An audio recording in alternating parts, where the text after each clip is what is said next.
Just keep it going, because this will be the most interesting conversation I have all day, you know. Some people are reasonably intelligent, they are highly read and intelligent, but there's a lack of... What they need to do is they need to open their heart. Open your heart to me, baby.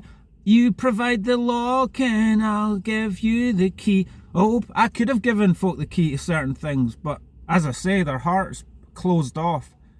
You see, they've got the balance wrong. As to quote, you know, in order to move forward in life, you have to mean...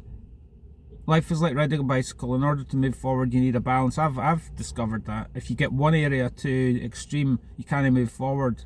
So you have to have the balance, you know. So these things in the morning have helped me reach a reasonably good emotional and spiritual, if you like, equilibrium. It's kind of like morning meditation. Some people pray. Well, this is my kind of prayer, you know, meditation, isn't it? Just, you know, positive affirmations, you know. I will for people that they'll open their heart, you know. I mean, there's not like 10,000 miles a year, you know, for 6 years. If you can't open your heart chakra after 10,000 miles a year for 6 years, when can you? Hey, you know. But, you know, some folk could learn for that. As I said, go to the gym, you know. It's like I say, a lot of these academics, right? Fine. They take one, but then the problem is when you take something to that extreme, then you get blind spots and you get areas that are kind of weak, you know. You haven't really... Like some folk you talk to are really well read, but they just talk as if they got the whole fucking thing wrapped up and they've got an answer for everything. That's the problem with some folk. They've got an answer for everything. You'll talk with someone and then rather than empathize with you and go, all right, I get it, and be like, you know, humble themselves a little bit and go, maybe this guy knows something that I can learn from. They actually close themselves off and make it, I want to be the smartest person in the room. So the irony of me trying to open their heart by empathizing with them and going, oh, rather than that, you know, it's like you want it to be a fair game. You know, I'll open my heart and you open yours. But rather than doing that, if they're too trapped in their ego, then that builds their ego up. So they become even more closed off and even more, I'm intellectually superior to you. Well, no, really, because you haven't got a ground. Not that you necessarily need a grounding in the humanities to be a measured, well-rounded man like in The Great Gatsby, but I think it helps, you know. At least the idea that it taught you the rules of the game, the rules of argumentation, you know, argumentation, rhetoric, and theory. We went back and studied the Greek philosophers and that whole thing about how rhetoric, it can be abused, and it can be, you know, the role of emotion and argumentation and blah blah blah. But basically bringing it forward to the present day, I'm not even talking about debating or arguing, but you know, there are rules to the game. You got rules in MMA, so there's rules in the, you know, and we learned about, you know, all the different fallacious arguments, like, you know, the straw man argument where you paint the other side to be something they're not. You know, there's certain rules you have to adhere by to argue properly, and I think some people haven't had that grounding, so they're a little bit childish. They're a little bit, I know, but, and you know, you kind of feel for them because you go, I read this, I'm a left-wing parent, I may read all this and that's what it is. And you know, they've not had to write an essay, have they, and tackle all different sides. You know, you have to tackle your opponent's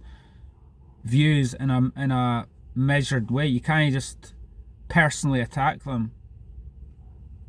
Things like that. So you know, like I say, I think there's things folk could learn from me about how to not just argue correctly and fairly and reasonably, but actually to just interact with me. You know, I think if I'm opening myself up and empathizing with the other parent, I think they should be doing a bit more of that with me. Yeah, and they might actually fucking learn something. You know, just like I learn from other people. You know, God gave you two of those and one of those kind of thing. You know, listen to what people say And the more you listen and the more you experience, you realize how little you did know, how much more there is to know, and how basically none of us know anything. And we're just walking around with cognitive bias, with our own little stories to help us navigate through this difficult world. You know, that's what's essentially happening, isn't it?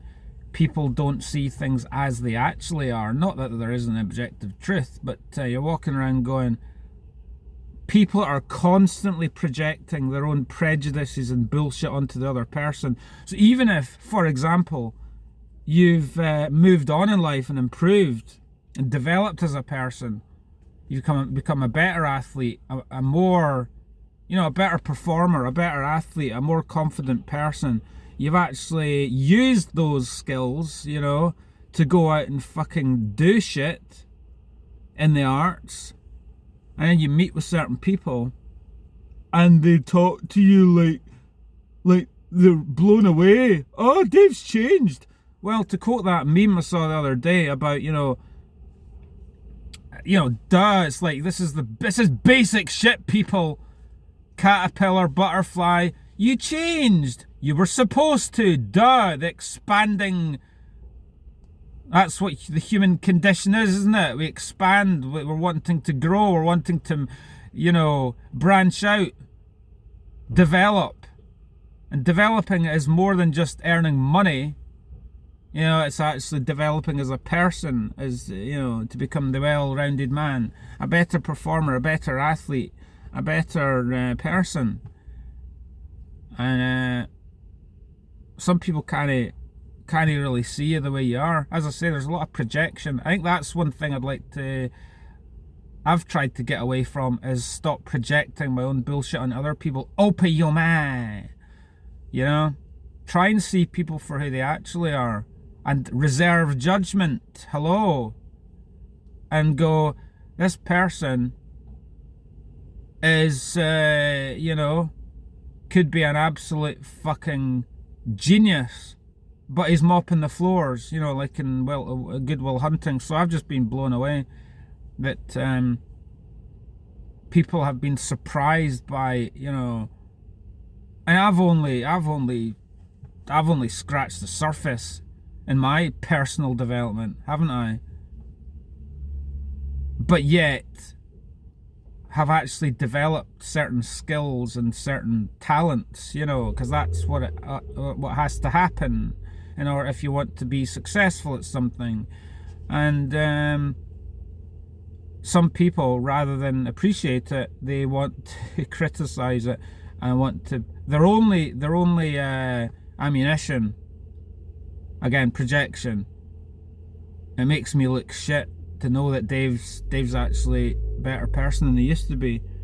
Rather than their only ammunition to make themselves feel better is to try and pull you down, is to try and, that's about the weakest thing a man or woman could possibly do. In order to empower myself, I'll try and push down the other person. I'll try and gaslight them. I'll try to minimize his achievements. I'll try to be the smartest person in the room and try and win. Well, there's a Dickens thing, innit? You could write a fucking book about that, a short film informed by Dickens, because he used to do that. He used to satirize the way in which people were fallaciously, satirizing themselves. About winning. See what I said about there? About winning. They want to win. But you're fucking stupid because you're not winning. Because everyone becoming better is better for everyone. So how does it help me? How does it help you to win by pulling me down?